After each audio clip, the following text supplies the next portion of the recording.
ಮೊದಲನೇ ಪ್ರಶ್ನೆ ಆಗಿರುತ್ತೆ, ಆಧುನಿಕ ಒಲಿಂಪಿಕ್ಸ್ನ ಪಿತಾಮಹ ಯಾರು? Who is the father of modern Olympics? ಅದಕ್ಕೆ ಆಪ್ಷನ್ಸ್ ಇರುತ್ತೆ, ಕ್ಯೂಬರ್ಟಿನ್, ಎರಡನೇ ಆಪ್ಷನ್ ಇರುತ್ತೆ ಹೆನ್ರಿ ಕಿಸ್ಸಿಂಗರ್, ಮೂರನೇ ಆಪ್ಷನ್ ಇರುತ್ತೆ ಜಾನ್ ಕೋಟ್ಸ್, ನಾಲ್ಕನೇ ಆಪ್ಷನ್ ಇರುತ್ತೆ ಕ್ರಿಸ್ಟೋಫ್ ಡಿ. ಇದಕ್ಕೆ ಸರಿಯಾದ ಉತ್ತರವಾಗಿರುತ್ತೆ ಕ್ಯೂಬರ್ಟಿನ್. ಕ್ಯೂಬರ್ಟಿನ್ ಇವರನ್ನು ಏನಂತ ಕರೀತಾರೆ? ಅವರನ್ನು ಆಧುನಿಕ ಒಲಿಂಪಿಕ್ಸ್ನ ಪಿತಾಮಹ ಅಂತ ಕರೀತಾರೆ. ಆತ್ಮೀಯರೇ, ಈ ಪೀರೆ ಬ್ಯಾರನ್ ಡಿ ಕ್ಯೂಬರ್ಟಿನ್ ಅವರು ಸುಮಾರು 1500 ವರ್ಷಗಳ ಬಳಿಕ ಮತ್ತೆ ಒಲಿಂಪಿಕ್ಸ್ ಆರಂಭಗೊಳ್ಳಿಕ್ಕೆ ಅವರು ಪ್ರಮುಖ ಕಾರಣಕರ್ತರಾಗಿರ್ತಾರೆ. ಅವರು ಫ್ರಾನ್ಸ್ ದೇಶದವರಾಗಿರ್ತಾರೆ, ಫ್ರಾನ್ಸ್ನ ಪ್ಯಾರಿಸ್ ಅವರಾಗಿರ್ತಾರೆ. ಅವರ ಪ್ರಯತ್ನದ ಫಲವಾಗಿ ಮತ್ತೆ 1896ರಲ್ಲಿ ಗ್ರೀಸ್ನ ಅಥೆನ್ಸ್ನಲ್ಲಿ ಆಧುನಿಕ ಒಲಿಂಪಿಕ್ಸ್ ಆರಂಭವಾಗುತ್ತೆ. ಸರಿ, ಇದೀಗ ಎರಡನೇ ಪ್ರಶ್ನೆಯನ್ನು ನೋಡೋಣ. ಇದು ಆರೋಗ್ಯಕ್ಕೆ ಸಂಬಂಧಪಟ್ಟಂತಹ ಪ್ರಶ್ನೆಯಾಗಿರುತ್ತೆ. ರಕ್ತ ಹೆಪ್ಪುಗಟ್ಟಲು ಕಾರಣವಾದಂತಹ ವಿಟಮಿನ್ ಯಾವುದು? The vitamin which is responsible for blood Cloete is vitamin B, vitamin C, vitamin K ಮತ್ತು ವಿಟಮಿನ್ ಎ. ಇವುಗಳಲ್ಲಿ ಸರಿಯಾದ ಉತ್ತರವಾಗಿರುತ್ತೆ ವಿಟಮಿನ್ ಕೆ. ವಿದ್ಯಾರ್ಥಿಗಳೇ, ನಮ್ಮ ದೇಹದಲ್ಲಿ ಸುಮಾರು 4.5 to 5.5 ಲೀಟರ್ನಷ್ಟು ರಕ್ತ ಇರುತ್ತೆ. ಇದರಲ್ಲಿ 40% ರಕ್ತ ಒಂದು ವೇಳೆ ನಮ್ಮ ದೇಹದಿಂದ ಹೊರಗೋದ್ರೆ ಮನುಷ್ಯ ಕೋಮ ಸ್ಥಿತಿಗೆ ತಲುಪ್ತಾನೆ. 50%ಕ್ಕಿಂತ ಹೆಚ್ಚಿನ 50%ಕ್ಕಿಂತ ಜಾಸ್ತಿ ರಕ್ತ ನಮ್ಮ ದೇಹದಿಂದ ಹೋದರೆ ಮನುಷ್ಯ ಸಾಯುವಂತಹ ಸಾಧ್ಯತೆ ಇರುತ್ತೆ. ಹಾಗಾದರೆ ಈ ರಕ್ತವನ್ನು ನಮ್ಮ ದೇಹದಿಂದ ಹೊರ ಹೋಗದ ಹಾಗೆ, ಅಂದರೆ ರಕ್ತಸ್ರಾವವನ್ನು ತಡಿಬೇಕಾದ್ರೆ ನಮ್ಮ ದೇಹದಲ್ಲಿ ವಿಟಮಿನ್ ಕೆ ಯಥೇಚ್ಛ ಪ್ರಮಾಣದಲ್ಲಿರಬೇಕು. ನಾವು ತಿನ್ನುವಂತಹ ಆಹಾರದಲ್ಲಿ, ಅದರಲ್ಲೂ ಬಹಳ ಮುಖ್ಯವಾಗಿ ಹಸಿರು ತರಕಾರಿ ಇರ್ಬೋದು, ಹಣ್ಣುಗಳಿರ್ಬೋದು, ಇವುಗಳಲ್ಲಿ ವಿಟಮಿನ್ K1 ಇರುತ್ತೆ. ವಿಟಮಿನ್ K2 ಅನ್ನುವಂಥದ್ದು ಮೊಟ್ಟೆ, ಮಾಂಸ, ಗಿಣ್ಣು ಇವುಗಳಲ್ಲಿರುತ್ತೆ. ಇವುಗಳು ನಮ್ಮ ದೇಹದಲ್ಲಿ, ಅಂದರೆ ವಿಟಮಿನ್ ಕೆ ನಮ್ಮ ದೇಹದಲ್ಲಿ ರಕ್ತ ಹೆಪ್ಪುಗಟ್ಟಲಿಕ್ಕೆ ಅಥವಾ ಬ್ಲಡ್ ಕ್ಲೋಟ್ ಆಗಲಿಕ್ಕೆ ಹೆಲ್ಪ್ ಮಾಡುತ್ತೆ. ಸರಿ, ಇದೀಗ ನಾವು ಮೂರನೇ ಪ್ರಶ್ನೆ ಕಡೆ ಹೋಗೋಣ. ಮೂರನೇ ಪ್ರಶ್ನೆಯಾಗಿರುತ್ತೆ, ಪೂರ್ವ ಪ್ರಾಥಮಿಕ ಶಾಲಾ ವಿದ್ಯಾರ್ಥಿಗಳ ಆಹಾರದಲ್ಲಿ ಇವುಗಳಲ್ಲಿ ಯಾವ ಪೋಷಕಾಂಶ ಹೆಚ್ಚಿನ ಪ್ರಮಾಣದಲ್ಲಿ ಇರಬೇಕು? Preschool stage children need diet rich of which nutrients? ಇದಕ್ಕೆ ಆಪ್ಷನ್ ಇರುತ್ತೆ ಕಾರ್ಬೋಹೈಡ್ರೇಟ್ಸ್, ಕೊಬ್ಬು ಅಥವಾ ಫ್ಯಾಟ್, ಖನಿಜಗಳು, ಮಿನರಲ್ಸ್ ಮತ್ತು ಕೊನೆ ಆಪ್ಷನ್ ಆಗಿರುತ್ತೆ ಪ್ರೋಟೀನ್. ಇದಕ್ಕೆ ಸರಿಯಾದ ಉತ್ತರವಾಗಿರುತ್ತೆ ಪ್ರೋಟೀನ್. ನಮ್ಮ ದೇಹಕ್ಕೆ ಕಾರ್ಬೋಹೈಡ್ರೇಟ್, ಕೊಬ್ಬು ಮತ್ತು ಪ್ರೋಟೀನ್ ಬಹಳ ಪ್ರಮಾಣದಲ್ಲಿ ಬೇಕಾಗುತ್ತೆ. ಇವುಗಳನ್ನು ಮ್ಯಾಕ್ರೋನ್ಯೂಟ್ರಿಯೆಂಟ್ಸ್ ಅಂತ ಕರೀತಾರೆ. ಆದರೆ ವಿಶೇಷವಾಗಿ ಪೂರ್ವ ಪ್ರಾಥಮಿಕ ಶಾಲಾ ಮಕ್ಕಳಿಗೆ, ಅಂದರೆ 6 ವರ್ಷದ ಒಳಗಿನ ಮಕ್ಕಳಿಗೆ ಅವರ ಆಹಾರದಲ್ಲಿ ಪ್ರೋಟೀನ್ ಯಥೇಚ್ಛವಾಗಿರಬೇಕು. ಇದು ಬಹಳ ಮುಖ್ಯವಾಗಿ ಮೂಳೆಗಳ ಬೆಳವಣಿಗೆಗೆ ಮಕ್ಕಳಿಗೆ ಸಹಕರಿಸ್ತದೆ. ಸರಿ, ಇದೀಗ ನಾಲ್ಕನೆಯ ಪ್ರಶ್ನೆಯ ಕಡೆ ಗಮನವನ್ನು ಹರಿಸೋಣ.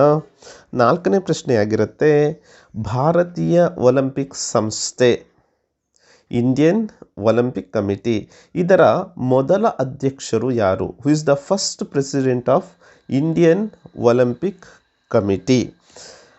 ಇಲ್ಲಿ ಆಪ್ಷನ್ಸ್ ಇದೆ ಶ್ರೀನಿವಾಸನ್, ಎರಡನೇ ಆಪ್ಷನ್ ಇದೆ ಧ್ರುವ್ ಬಾತ್ರಾ, ಮೂರನೇ ಆಪ್ಷನ್ ಇದೆ ವಿಜಯ್ ಕುಮಾರ್, ನಾಲ್ಕನೇ ಆಪ್ಷನ್ ಇದೆ ದೊರಾಬ್ಜಿ ಟಾಟಾ.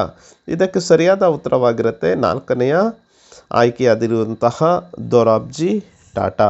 ದೊರಾಬ್ಜಿ ಟಾಟಾ ಅವರು 1927ರಲ್ಲಿ ಇಂಡಿಯನ್ ಒಲಿಂಪಿಕ್ ಕಮಿಟಿ ಇದರ ಅಧ್ಯಕ್ಷರಾಗಿ ಆಯ್ಕೆಯಾಗ್ತಾರೆ. ಐದನೇ ಪ್ರಶ್ನೆಯನ್ನು ನೋಡೋಣ. 2022ರ ಕಾಮನ್ವೆಲ್ತ್ ಕ್ರೀಡಾಕೂಟ ಯಾವ ದೇಶದಲ್ಲಿ ನಡೀಲಿಕ್ಕಿದೆ? Commonwealth 2022 will be host by which country? 4 ಆಯ್ಕೆಗಳನ್ನು ಕೊಟ್ಟಿದ್ದಾರೆ, ಇಂಗ್ಲೆಂಡ್, ಅಮೇರಿಕಾ, ಚೀನಾ ಮತ್ತು ಭಾರತ. ಇದಕ್ಕೆ ಸರಿಯಾದ ಉತ್ತರವಾಗಿರುತ್ತೆ ಇಂಗ್ಲೆಂಡ್. ಆತ್ಮೀಯರೇ, 2022 ಅಂದರೆ 2022ರ ಜುಲೈ 28ರಿಂದ ಆಗಸ್ಟ್ 8ರ ತನಕ ಕಾಮನ್ವೆಲ್ತ್ ಕ್ರೀಡಾಕೂಟ ಅನ್ನುವಂಥದ್ದು ನಡೀತದೆ. ಅದು ಇಂಗ್ಲೆಂಡ್ನ ಬರ್ಮಿಂಗ್ಹ್ಯಾಮ್ನಲ್ಲಿ ನಡೀತದೆ. ಇದು 22ನೆಯ ಕಾಮನ್ವೆಲ್ತ್ ಕ್ರೀಡಾಕೂಟವಾಗಿರುತ್ತೆ. ಎಷ್ಟನೇ ಕಾಮನ್ವೆಲ್ತ್ ಕ್ರೀಡಾಕೂಟ ಅನ್ನುವಂಥ ಪ್ರಶ್ನೆಯೂ ಕೇಳಬಹುದು. ಭಾಳ ಸರಳವಾಗಿ ನೆನಪಿಟ್ಕೊಳ್ಬಹುದು. 2022ನೇ ವರ್ಷದಲ್ಲಿ ನಡೆಯುವಂಥದ್ದು 22ನೆಯ ಕಾಮನ್ವೆಲ್ತ್ ಕ್ರೀಡಾಕೂಟ. ಇದನ್ನು 22ನೆಯ ಬರ್ಮಿಂಗ್ಹ್ಯಾಮ್ ಕ್ರೀಡಾಕೂಟ ಅಂತಲೂ ಕೂಡ ಕರೀತಾರೆ. ಸರಿ, 6ನೇ ಪ್ರಶ್ನೆಯನ್ನು ನೋಡೋಣ. ಫಿಲಾ FILA ಈ ಸಂಸ್ಥೆಯು ಯಾವ ಆಟಕ್ಕೆ ಸಂಬಂಧಿಸಿದ್ದಾಗಿದೆ?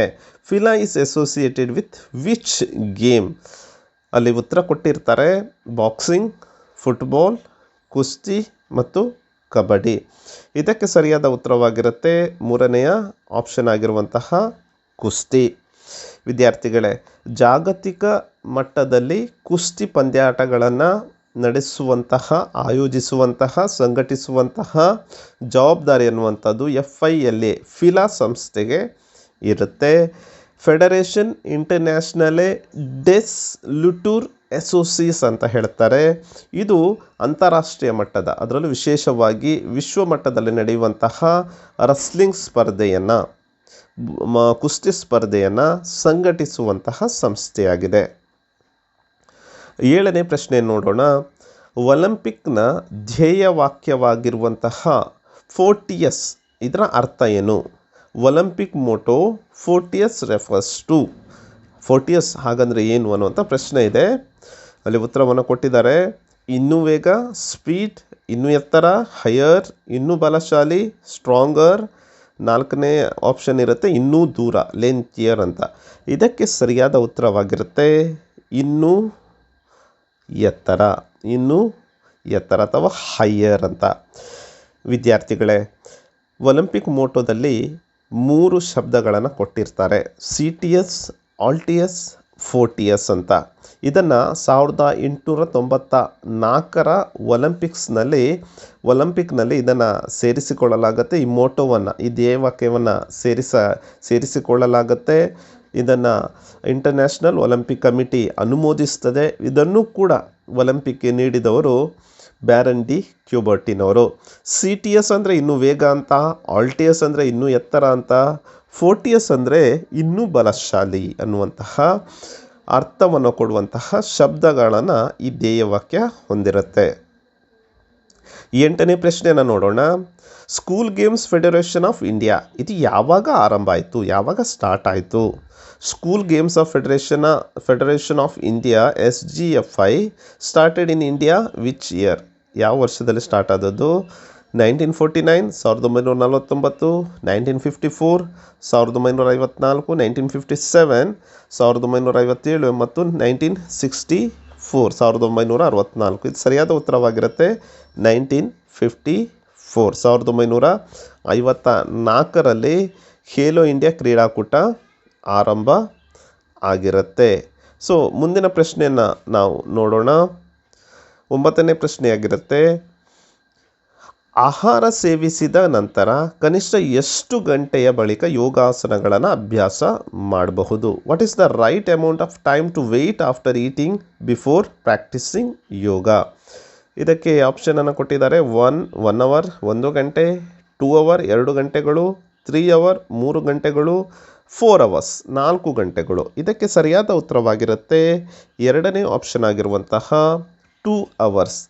ಅಂದರೆ ನಾವು ಮಧ್ಯಾಹ್ನದ ಊಟ ಇರ್ಬೋದು, ಬೆಳಿಗ್ಗೆ ತಿಂಡಿ ಇರ್ಬೋದು, ಇವುಗಳನ್ನು ಸೇವಿಸಿದರೆ ಕನಿಷ್ಠ 2 ಗಂಟೆಗಳ ಅಂತರದ ಬಳಿಕ, ವಿಶ್ರಾಂತಿಯ ಬಳಿಕವೇ ನಾವು ಆಸನಗಳನ್ನು ಅಭ್ಯಾಸ ಮಾಡಬೇಕಾಗತ್ತೆ. ಸರಿ, ಇದೀಗ ನಾವು ನೋಡೋಣ ಕೊನೆಯ ಪ್ರಶ್ನೆ. ಪ್ರಥಮ ಖೇಲೋ ಇಂಡಿಯಾ ಕ್ರೀಡಾಕೂಟ ಯಾವ ರಾಜ್ಯದಲ್ಲಿ ನಡೆಯಿತು? Where the first Khelo India athletic meet held? ಇದಕ್ಕೆ ಉತ್ತರವನ್ನು ಕೊಟ್ಟಿದ್ದಾರೆ. ಆಪ್ಷನ್ಸ್ ಆಗಿರುತ್ತೆ ಕರ್ನಾಟಕ, ಆಂಧ್ರ ಪ್ರದೇಶ, ಮುಂಬೈ ಮತ್ತು ದೆಹಲಿ. ಇದಕ್ಕೆ ಸರಿಯಾದ ಉತ್ತರವಾಗಿರುತ್ತೆ, ನೀವು ಇಲ್ಲಿ ಕಾಣ್ತಾ ಇದ್ದೀರಿ, 4ನೇ ಆಪ್ಷನ್ ಆಗಿರುವಂತಹ ದೆಹಲಿ. ದೆಹಲಿಯಲ್ಲಿ ಪ್ರಥಮ ಖೇಲೋ ಇಂಡಿಯಾ ಕ್ರೀಡಾಕೂಟ ನಡೀತದೆ. ಇದು 2018ರಲ್ಲಿ ದೆಹಲಿಯಲ್ಲಿ ನಡೆದಿರ್ತದೆ. ಇದಿಷ್ಟು ನಾವು 10 ಪ್ರಶ್ನೆಗಳನ್ನು ನೋಡಿದ್ವಿ. ಅದರ ಬಗ್ಗೆ ಇನ್ನೂ ಕೂಡ ಕೆಲವೊಂದು ವಿಷಯಗಳನ್ನು ಚರ್ಚೆ ಮಾಡಿದ್ವಿ. ಇವುಗಳ ಲಿಂಕನ್ನು ಕೂಡ ನಾನು ಕೆಳಗಡೆ ಹಾಕಿರ್ತೇನೆ. ಸೊ ಇವುಗಳನ್ನು ನೀವು ಸರಣಿಯಲ್ಲಿ ಅಭ್ಯಾಸ ಮಾಡಿದರೆ ಇನ್ನೂ ಕೂಡ ಹೆಚ್ಚಿನ ಅಂಕವನ್ನು ಪಡೀಲಿಕ್ಕೆ ಸಹಾಯ ಆಗ್ಬೋದು ಅನ್ನುವಂತಹ ಕಾರಣಗಳಿಂದ ಈ ಒಂದು ಅಭ್ಯಾಸವಾಗಿರುವಂಥ ಸೆಷನ್ಗಳನ್ನು ಕೊಡಲಾಗುತ್ತೆ. ಇವತ್ತಿನ ಸೆಷನನ್ನು ವೀಕ್ಷಿಸಿದ ನಿಮಗೆಲ್ಲರಿಗೂ ಕೂಡ ಕೃತಜ್ಞತೆಗಳು. ಇದರ ಬಗ್ಗೆ ನೀವು ಫೀಡ್ಬ್ಯಾಕನ್ನು ಕೂಡ ಕಮೆಂಟ್ನಲ್ಲಿ ಹಾಕ್ಬೋದು ಅಂತ ಹೇಳ್ತಾ,